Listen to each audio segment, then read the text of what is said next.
Hi everyone, Dr. Remy from Pain Free and Fit. Today, the best and most simple exercise for low back spondylolisthesis you'll ever learn. Hope you enjoy.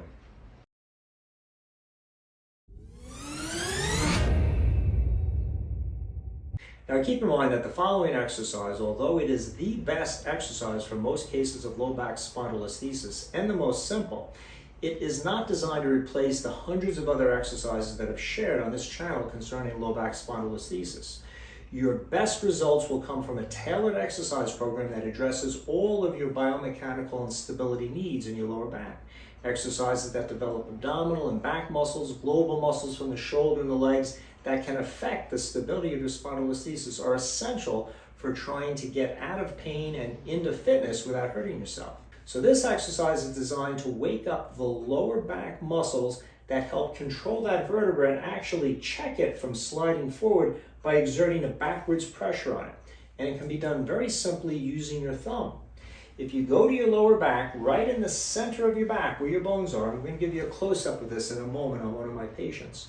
You're going to feel the most indented vertebra, meaning that of the bones in the midline in your back, the one that seems to be the furthest towards the front. There'll be a little dent in your lower back. You can almost feel a relation to the other bones. One is positioned more forward. That's typically going to be your spondylolisthesis vertebra, and that's going to be the area that has a tendency to slide forward more. The exercise is posterior translation, meaning you're going to tense that bone that's most forward in your back backwards into your thumb. You're going to put your thumb right on it, the one that you feel is most sunken in the arch, the one that's most forward. You're going to tense backwards. Now, the pressure is very slight. There's not a lot of motion with this, but if you do it correctly, you'll notice that that bone will exert a little pressure backwards into your thumb. So now that you understand the theme, let's take a close-up view using one of my patients with low back spondylolisthesis at L5 so you can see exactly how this exercise is performed. So we'll demonstrate this exercise lying face down.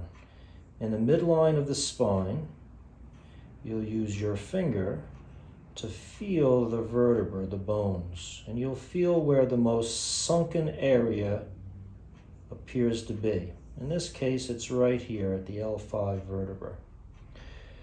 With gentle pressure, you'll push the spine at that local region straight into the finger, backwards on your body. Could you do that for me? And as you'd see, it's a very slight motion, maybe 1/8 of an inch. And then relax again. And then push again into my finger. And release. Now let's show that without my finger. Just keep a point right here in your mind that that's where you're going to push back and push back very slightly and then release. When done correctly, you can feel the lower areas of the erector spinae muscles, the lower longissimus and iliocostalis, contract using another finger on both sides. As you do that, pull back again that vertebra, straight back. Good. You'll feel a tightening there as that vertebra comes back. So you can practice this position in the standing or laying down position, but it's good to practice this in multiple positions and to get used to feeling it both with the finger present, push back. Good. Hold for a few seconds and release. And with the finger absent, pretending the finger is still there. Push back again. And release.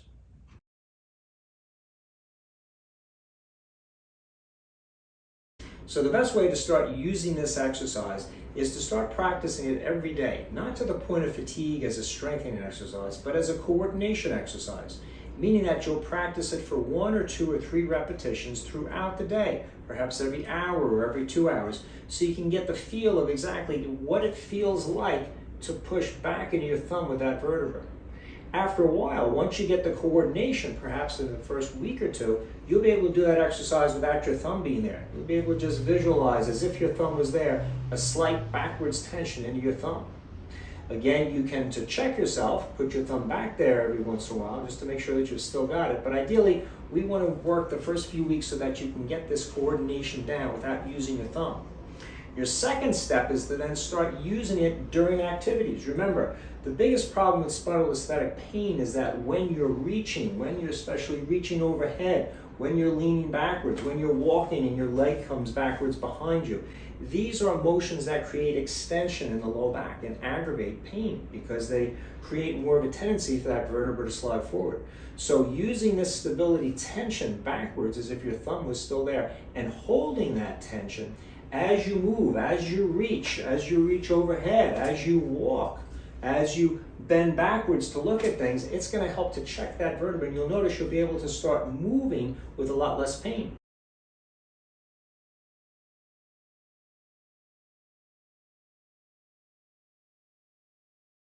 So once you've practiced the coordination and become proficient at it and have started to use it in your various movements during the day, it's then time to use this exercise as an endurance strength training exercise, meaning that you'll practice pushing the thumb backwards, whether you're using your thumb or not. It's okay to monitor it at the beginning, and hold the tension for, let's say, 10 seconds per repetition. So you do a 10-second hold as you breathe normally, and then you'd relax for 2 or 3 seconds, maybe 5 seconds, and do your second rep of pushing back. It's important to make sure that you're breathing as you're doing this so you don't hold your breath. You want to be able to hold core muscles correctly as you breathe for normal fitness activities and sports. So let's say you've done 10 repetitions your first workout. The next day you take a day off. The following day, or perhaps 3 or 4 days later for your second workout, you'll now want to add a rep or two. So as opposed to doing 10 reps of 10 seconds, you'll do 11 or 12 reps at 10 seconds.